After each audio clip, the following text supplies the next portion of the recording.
Ok, vamos a continuar con la serie de sermones en el Evangelio de Juan. Estamos acercándonos al final.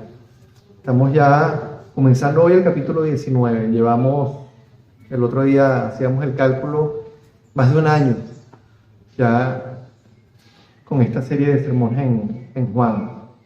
Y estamos ya en digamos que en el clímax de los momentos previos a la crucifixión. La semana pasada estuvimos hablando ya sobre lo que fue parte del juicio o el inicio del juicio de Jesús, y hoy vamos a hablar sobre ese pasaje que nos muestra la sentencia, cuando Jesús fue sentenciado a la cruz. Y es un pasaje tremendo, porque cuando lo vemos desde la perspectiva de Dios, es básicamente las criaturas juzgando la soberanía de Dios. Criaturas hechas por un Dios soberano que tiene el control sobre todo, absolutamente sobre todas las cosas, que tiene la autoridad absolutamente sobre todas las cosas y que se rebelan frente a esa soberanía y juzgan esa soberanía. Y la sentencia es: no queremos a Dios como rey, queremos un rey entre los hombres. Y es un mensaje tremendo lo que nos da este pasaje. Un mensaje que nos recuerda quiénes somos. Nos recuerda que nosotros no somos para nada diferentes de estos personajes que vamos a ver hoy acá.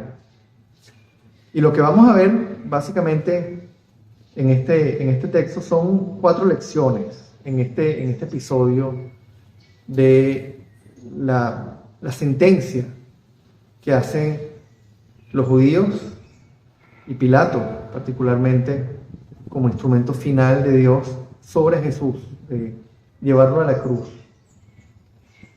Y la primera es una lección, que tiene que ver con la coronación.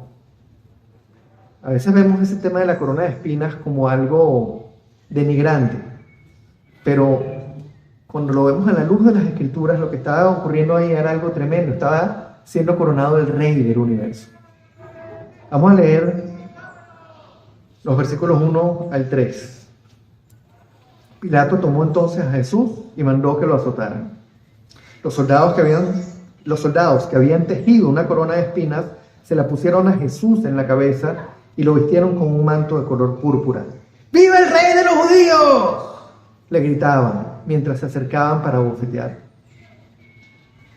Fíjense qué tremendo esto. A los ojos de los hombres, lo que estaba ocurriendo ahí podía parecer una especie de circo. Imagínense nada más lo que los soldados romanos podían estar sintiendo. Esas burlas, acostumbrados a ejercer autoridad, acostumbrados a infligir castigos sobre otras personas y a gozarse con ese castigo. Los romanos eran expertos en la tortura. Los romanos eran expertos en infringir las peores clases de castigos y infringir la peor clase de sufrimiento sobre las personas. Se gozaba en el circo romano. Y lo que vemos ahí, a la luz de ellos, a la luz de esos soldados que estaban colocando esa corona de espinas, solamente imaginen, yo no sé si ustedes alguna vez se han dado un golpe en la cabeza con algo filoso, lo que eso duele. Ahora imagínense espinas que se incrustan en el cuero cabelludo y llegan hasta el cráneo. Estos hombres poniéndole esta corona de espinas, poniéndole el manto y burlándose de él como que fuese literalmente un circo, utilizando a ese hombre que tenían ahí enfrente como un motivo de diversión, de distracción, de la manera más cruel de todas. Primero los azotes, después el manto, la corona, las burlas, los golpes. Y eso que fue para los hombres una especie de circo, fue para Dios uno de los momentos más solemnes de toda la historia de la creación. En ese instante, el verdadero Rey del universo estaba siendo coronado. Y en lugar de una corona decorada con joyas, en lugar de un manto lujoso, una corona brillante, con diamantes, con esmeraldas, con rubíes, con toda clase de piedras preciosas, como la que utilizaría cualquier rey de este mundo. La corona del Rey de Reyes estaba decorada con otra cosa, estaba decorada con sufrimiento, estaba decorada con perdón, con amor sacrificial, con servicio, con humildad. La corona con que el Rey de Reyes estaba siendo coronado no era una corona como la que cualquier rey de este mundo utilizaría. Era una corona llena de sacrificio, llena de amor, llena de perdón, llena de humildad. Y probablemente quien no ha entendido la cruz ve esto como un hecho impactante, pero no muy relevante. Pero para quienes hemos entendido, por la gracia de Dios, la cruz, para quienes hemos entendido lo que pasó en ese momento, para quienes hemos entendido que el rey estaba siendo coronado, el contraste entre las dos coronas debe ser impactante y debe ser incluso doloroso. Porque cuando vemos este pasaje, cuando vemos lo que hicieron con Jesús, lo primero que viene a nuestra mente es que la corona que nosotros quisiéramos llevar como seres humanos es la corona de diamantes, no la corona de sufrimiento. Es la corona que los reyes de este mundo quisieran llevar. Nosotros quisiéramos ser exaltados, nosotros quisiéramos ser puestos por encima. Pero llevar la corona de espinas, esa corona no la queremos.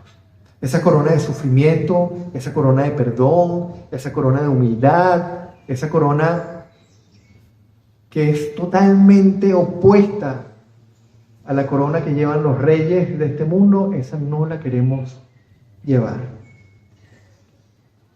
Y es que en pocas palabras, hermanos, nosotros somos en esencia, en nuestra naturaleza caída, todo lo contrario de lo que Dios es. En su corona había perdón, amor, sacrificio, humildad. Pero en la corona de los hombres, ¿qué hay? Hay soberbia, hay egoísmo, hay altivez, hay orgullo, etc. Y esto es una realidad que vemos a lo largo de todo este pasaje.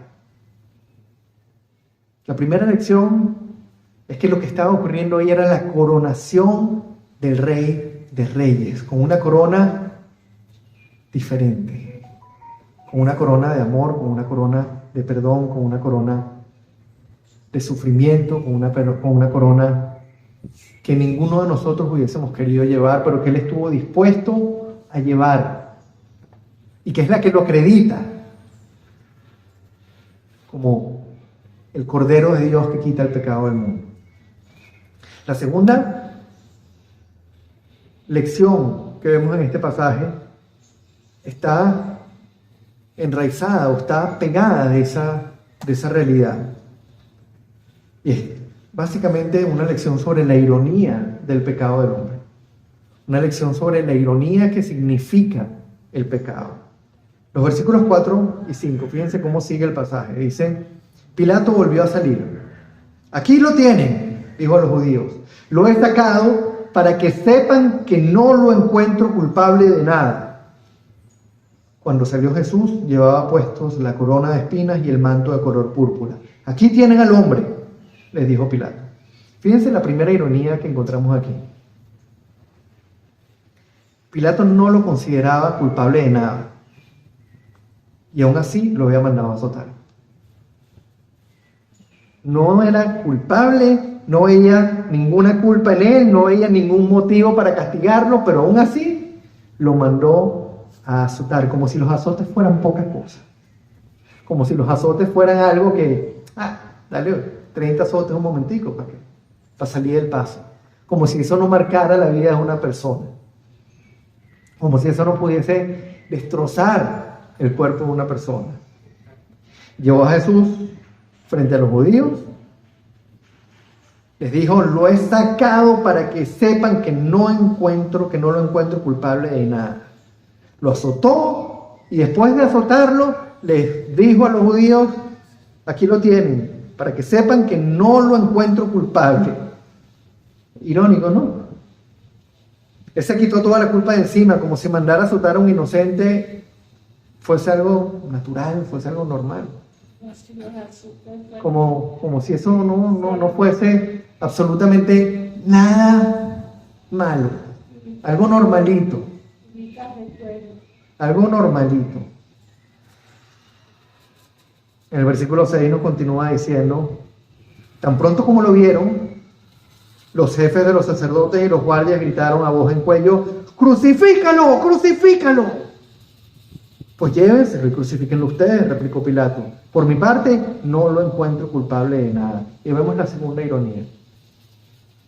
Los que se suponían que debían estar alegres porque tenían al Mesías enfrente, no lo reconocieron y en lugar de alabarlo, en lugar de gozarse, en lugar de alegrarse, gritaron: crucifícalo, crucifícalo. A lo que Pilato les contesta: llévenselo pues y crucifíquenlo ustedes. Y ellos, en el versículo 7, le contestan: nosotros tenemos una ley y según esa ley debe morir porque se ha hecho pasar por hijo de Dios, insistieron los judíos.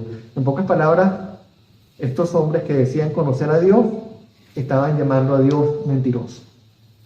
Estos hombres que decían conocerlo le estaban diciendo que era un mentiroso.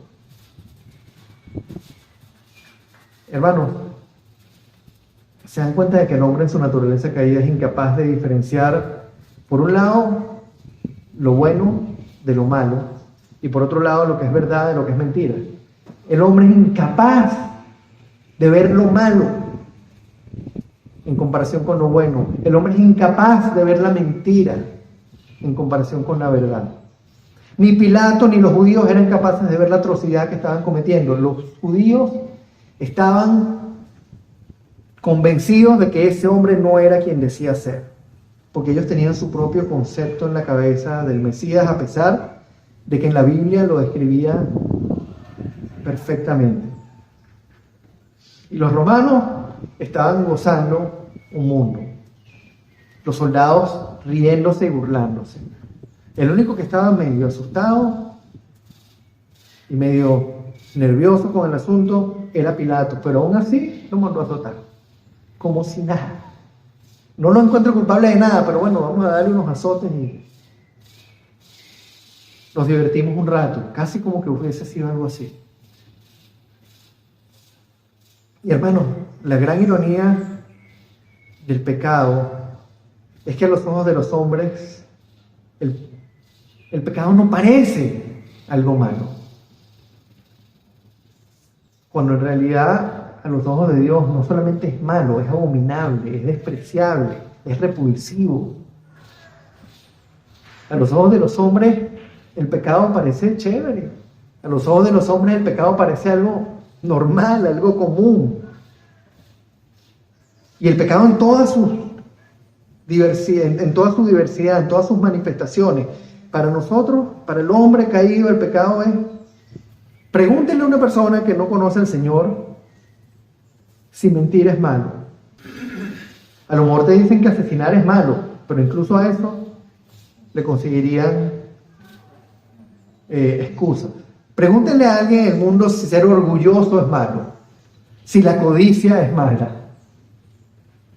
El punto es que la ironía del pecado es que a los ojos del hombre no parece malo, cuando la verdad es que el pecado no solamente es malo, es más que malo, es repulsivo, es abominable, es una abominación a los ojos de Dios, tanto que nos separa de Él, tanto que no nos permite estar en su presencia, tanto que el pecado abrió una brecha entre los hombres y Dios que es insalvable por ningún hombre.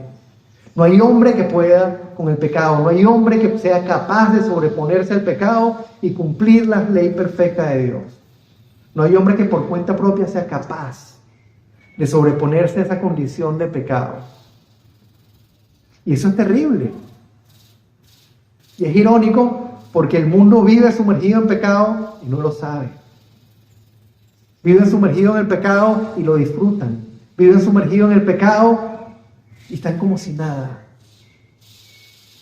cuando a la luz de la verdad están en tremendo problema, porque el pecado condena eternamente, porque el pecado nos hace merecedores de la ira de Dios, porque el pecado nos hace merecedores de un castigo eterno.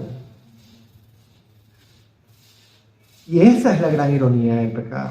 Y la vemos ahí reflejada en estos hombres que estaban gozándose en el sufrimiento del Mesías, que no veían nada malo en darle unos azotes a una persona, que estaban llamándole a Dios mentiroso y ni siquiera se daban cuenta. Y es a la luz de esto que tenemos que entender la siguiente lección. Y es que Dios es soberano. La voluntad de Dios es soberana. Y no hay nada que el hombre pueda hacer para oponerse a ella. Versículos 8 al 11 nos dice: al oír esto, Pilato se atemorizó aún más. Así que entró de nuevo en el palacio y le preguntó a Jesús: ¿de dónde eres tú? Pero Jesús no le contestó nada. Te niegas a hablarme, le dijo Pilato. ¿No te das cuenta que tengo el poder para ponerte en libertad o para mandar que te crucifiquen? Jesús le dice: no tendrías ningún poder sobre mí si no se te hubiera dado de arriba. Por eso el que me puso en tus manos es culpable de un pecado más grande. Pareciera definitivamente que Pilato sentía algo raro. Ahí estaba ocurriendo algo raro. El hombre que tenía enfrente, como que él se daba cuenta que no era un hombre cualquiera, pero lo veía como un hombre. Y definitivamente, en toda su interacción con Jesús, Pilato nunca se bajó de su pedestal, de su posición de gobernador. De hecho, cuando Jesús se niega a contestarle, la pregunta de Pilato es tremenda. ¿No te das cuenta de que tengo el poder para ponerte en libertad o para mandar que te crucifiquen? ¿No te das cuenta que tu vida está en mis manos? Qué tremendo, ¿no? Una criatura diciéndole a Dios: ¿no te das cuenta que tu vida está en mis manos? ¿No te das cuenta que yo tengo el poder para que seas liberado o para que seas crucificado? Y la respuesta de Jesús dejó claro cuán errado estaba Pilato y quién era el que realmente estaba en control de todo. Jesús le dice: no tendrías ningún poder sobre mí si no se te hubiera dado de arriba. No tendrías ninguna autoridad de mandarme a crucificar o de ponerme en libertad si esa autoridad no se te hubiese dado desde arriba. Hermanos, ¿se dan cuenta que esto no solamente aplica a la situación de Pilato con Jesús, sino que aplica absolutamente a todo lo que pasa en la creación, desde la cosa más pequeña hasta la cosa más grande? No ocurre absolutamente nada en la creación sin que Dios lo autorice y lo permita, sin que Dios lo disponga. Recuérdense la vida de Job. Uno pensaría: wow, el pobre Job, Satanás lo agarró y lo zarandeó como el trigo, como dijo Jesús, que iba Satanás a zarandear a Pedro. Y miren todo lo que le hizo. Pero Satanás ni siquiera estaba pendiente de Job. Fue Dios el que puso a Satanás en la mira, a Job en la mira de Satanás. Fue Dios el que casi que le apostó a Satanás: mira, hazme lo que tú quieras para que veas que él no me niega. Y Satanás tuvo que pedirle permiso a Dios para tocar la vida de Job. Y el hecho es, hermanos, que no ocurre absolutamente nada sin que Dios lo permita. El día que nosotros nacemos, el día que nosotros morimos, ya está definido por Él. Nuestra salvación está definida por Él. El que nosotros nos mantengamos firmes en la fe es un acto de su gracia, de su misericordia.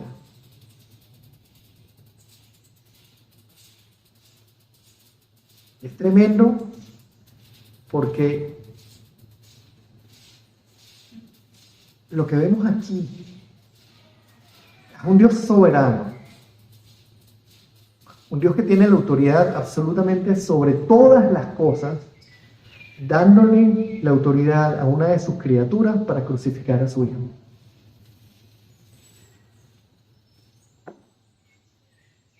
El soberano de toda la creación, el creador de todo, el todopoderoso, dándole la autoridad a una de sus criaturas para asesinar a su hijo.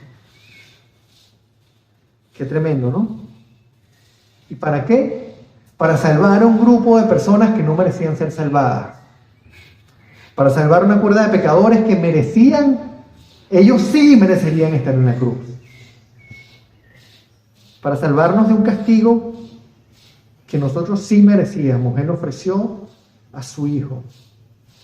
Y siendo el soberano, le dio la autoridad a una de sus criaturas para dictar sentencia.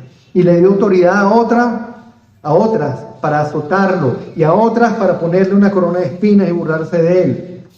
Y a otras para gritar: crucifíquenlo. Todo lo que ocurrió aquel día estaba bajo la soberanía de Dios.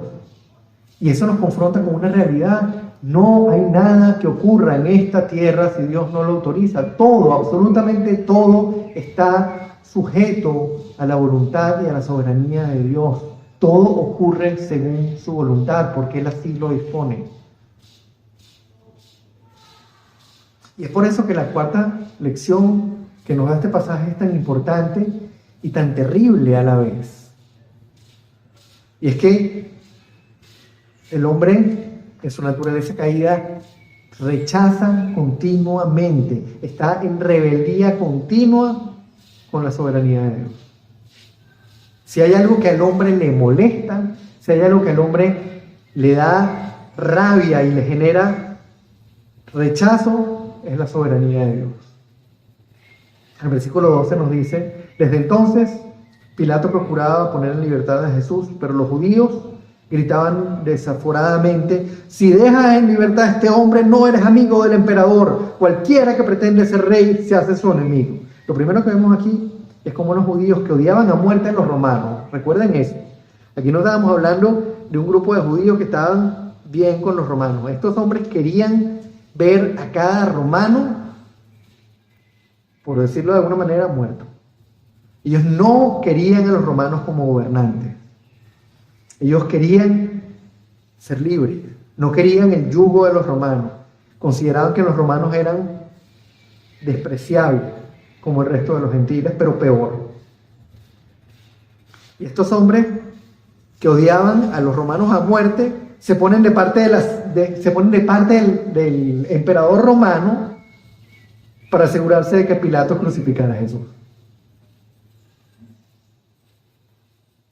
El rechazo a la soberanía de Dios era tan grande que se ponen de parte del emperador. Permítame leerlo de nuevo. Si dejas en libertad a este hombre, no eres amigo del emperador. Cualquiera que pretende ser rey se hace su enemigo. ¿Qué hubieras imaginado a los líderes, a los sacerdotes, a los fariseos diciendo esto? Pero lo peor no fue eso. Lo peor viene, o sea, lo peor del asunto no fue lo que dijeron en ese momento. La cosa sigue poniéndose peor. Versículos 13 y 14. Al oír esto, Pilato llevó a Jesús hacia afuera y se sentó en el tribunal, en un lugar al que llamaban el Empedrado, que en arameo se dice Gabatá. Era el día de la preparación para la Pascua, cerca del mediodía. Aquí tienen a su rey, le dijo Pilato a los judíos. El Señor, básicamente a través de Pilato, estaba poniendo a prueba a los judíos para poner en evidencia la rebeldía del hombre frente a la soberanía de Dios. Como quien dice, les estaba dando la oportunidad de decir: sí, es nuestro rey. Pero fíjense la respuesta de los judíos: ¡fuera! ¡Fuera! ¡Crucifícalo!, vociferaron. ¿Acaso voy a crucificar a su rey?, replicó Pilato. Y ahora escuchen la respuesta de los judíos: no tenemos más rey que el emperador romano, contestaron los jefes de los sacerdotes. Entonces Pilato se lo entregó para que lo crucificaran y los soldados se lo llevaron. Qué frase tan triste pero tan representativa de la rebeldía del hombre frente a Dios. No tenemos más rey que el emperador romano. Los líderes religiosos del pueblo judío, los que se suponían que alababan a Dios como rey soberano sobre todas las cosas, diciendo no tenemos otro rey que el emperador romano. Los que se suponían que debían rendirse delante de la voluntad de Dios, los que se suponían que eran una nación dirigida por Dios, diciendo nuestro rey está aquí en la tierra. No tenemos otro rey que no sea el emperador romano. Qué triste, pero qué representativo de la realidad de cada ser humano. Muchos cristianos dirían, wow, qué lamentable estos hombres diciendo, ¿cómo es posible que no tenían otro rey que el emperador romano? Si su rey debía ser Dios. Ahora les pregunto, ¿cuántas veces no hemos dicho nosotros lo mismo, pero de diferentes maneras?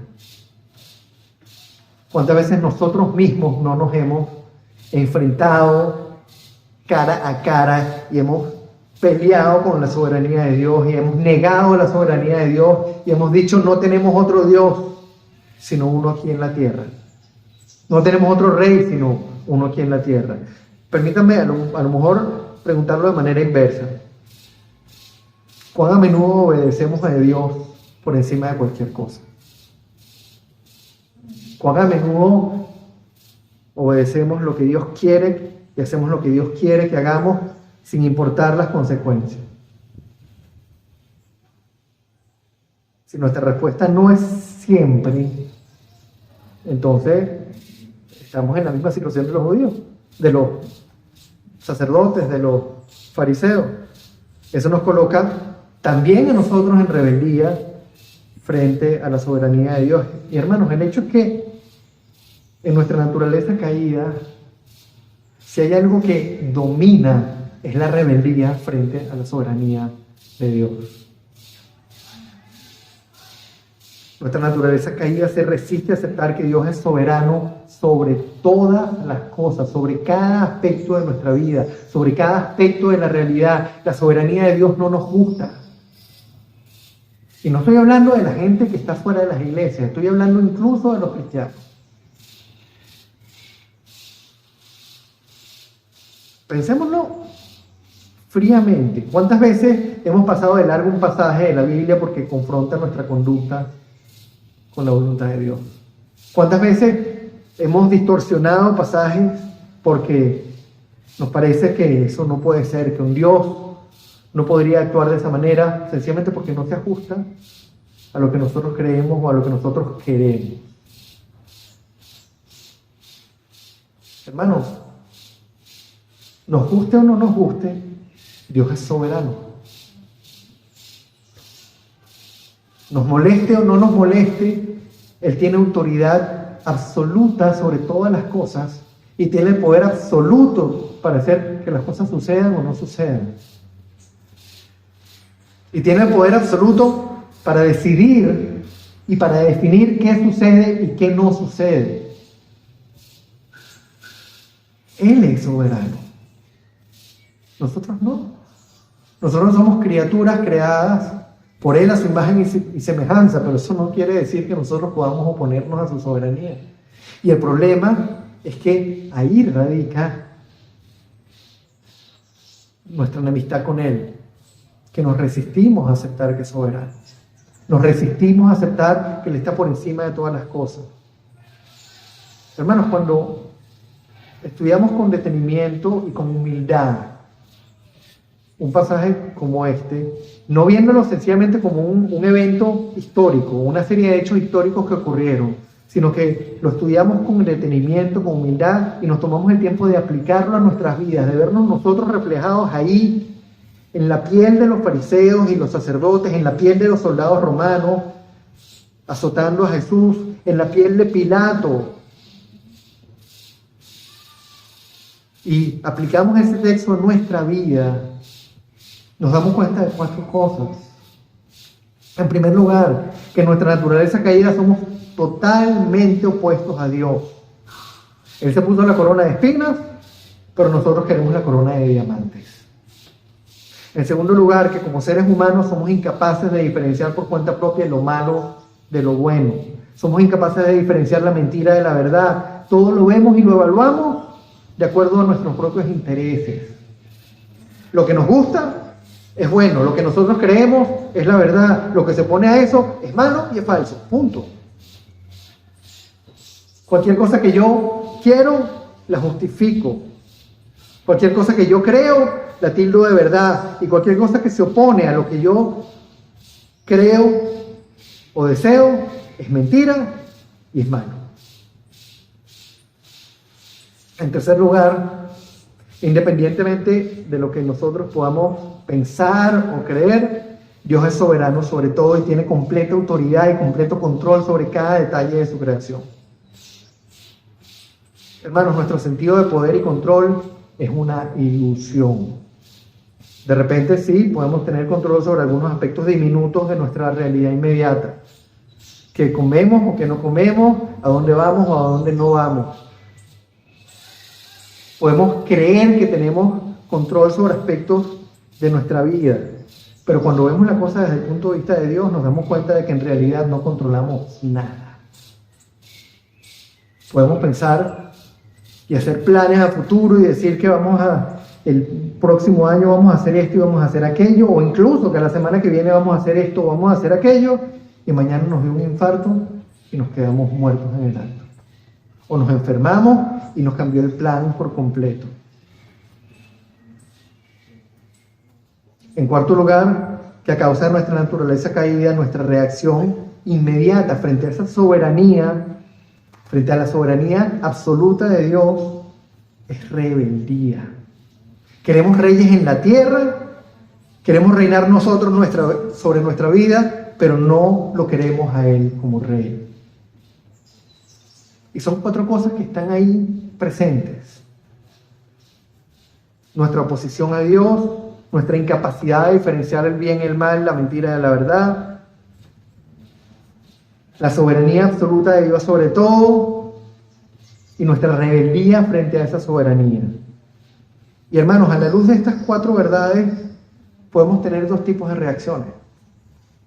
Podemos molestarnos, podemos preocuparnos, podemos deprimirnos, o podemos mirar a la cruz. O peleamos con esto, o nos rendimos delante de Dios y decimos, Señor, aquí estoy, perdóname. Cuando nosotros vemos lo que hizo el rey David en el Salmo 51, siendo el rey David, un hombre que había tenido una relación con el Señor como ninguno de nosotros, que lo conocía como ninguno de nosotros, cometiendo aquel pecado terrible, que fue pecado tras pecado. Empezó con el desear a la mujer ajena, pasó a adulterio, pasó a asesinato y siguió en ocultarlo. Y cuando el Señor lo confronta, David no le dice, Señor, la próxima vez yo sí me voy a esforzar en hacerlo bien. David dice, Señor, merezco tu juicio. Casi que le dice, merezco que me quemes vivo, Señor. Pecador me concibió mi madre. Y le pide, pon en mí un espíritu recto, hazme obediente, Señor, borra tú mis transgresiones.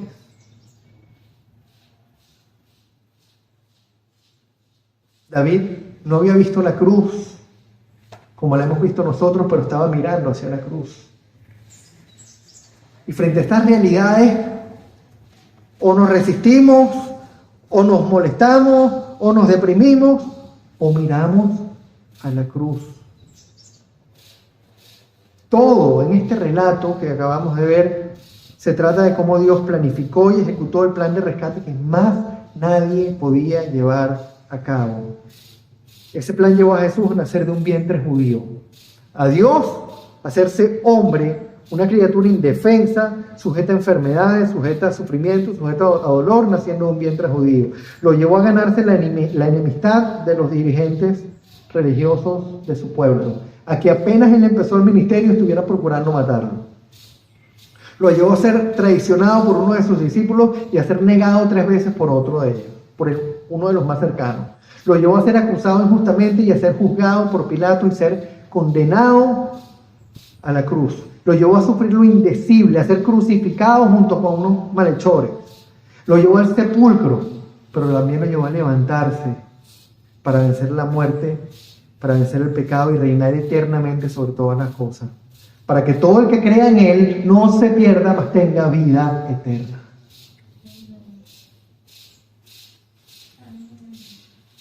Hermanos, este pasaje nos confronta con nuestra terrible situación, con nuestra situación de pecadores, rebeldes frente a la soberanía de Dios, pero también nos llama a descansar en la gracia que llevó a Jesús a entregarse en la cruz. Recordar el Evangelio, meditar en lo que Él hizo en esa cruz, en la manera en que Él se entregó, debe ser una tarea diaria en la de nuestra vida como cristianos, hermanos. La rebeldía de la carne es grande. ¿Se acuerdan lo que le dijo Jesús a los discípulos cuando se quedaron dormidos? El espíritu está dispuesto, pero la carne es débil. La rebeldía de nuestra carne es grande. Nuestra fuerza de voluntad como criaturas caídas es chiquitica.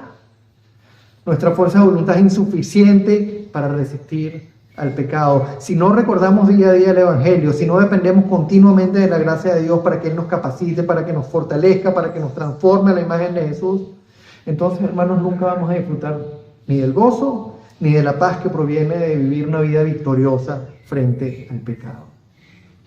Si no estamos continuamente sumergidos en la Biblia, si no estamos recordando continuamente el Evangelio, si no estamos dependiendo continuamente de la gracia del Señor, que nos recuerda frente a su santidad cuán grande es nuestro pecado y cuán incapaces somos, pero que nos recuerda el milagro que Él hizo y el regalo que Él nos dio a través del Espíritu Santo para fortalecernos y capacitarnos.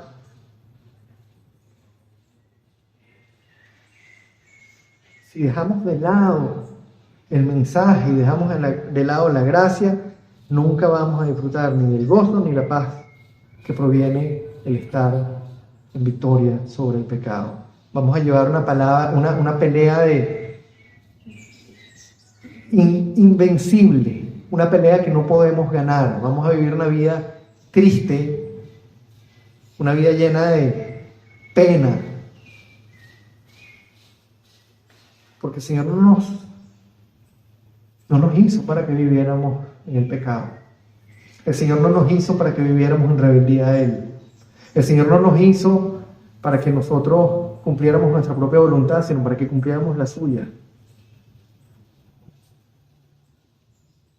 Y solamente cuando estamos en paz con Él, tenemos gozo. Solamente cuando estamos glorificándolo a Él, estamos cumpliendo verdaderamente el propósito para el cual nosotros estamos aquí. Y hermanos, ahorita que estamos ya llegando al final del Evangelio de Juan, ahora que estamos en estos capítulos que son tan duros, precisamente en el clímax de la consumación del plan, cuando Jesús va a la cruz, y son unos capítulos durísimos. Esto que acabamos de ver es durísimo, nos confronta con la parte más sucia de nosotros, nos recuerda la parte que no nos gusta recordar. Pero ahorita que estamos llegando a esto, los invito a que nos tomemos el tiempo, ahora que estamos en estos últimos capítulos, que nos tomemos el tiempo y vayamos al capítulo 1 esta semana y releamos completicos los capítulos 1 al 18. Meditemos en ellos. Paremos la lectura, las otras cosas que estemos leyendo y nos concentremos en Juan. Y leamos 1, 2, 3. Tenemos una semana, tenemos tiempo para leerlo muchas veces. Pero para que nos enfrentemos a todos estos capítulos que hemos leído con un corazón dispuesto. Porque lo que estamos leyendo ahorita nos recuerda para qué vino Él, quiénes somos nosotros. Y nos tiene que llevar a darle la gloria, nos tiene que llevar a entregarle nuestra vida por completo. Hermanos, este texto, de nuevo, es un texto que no no nos gusta. Nos recuerda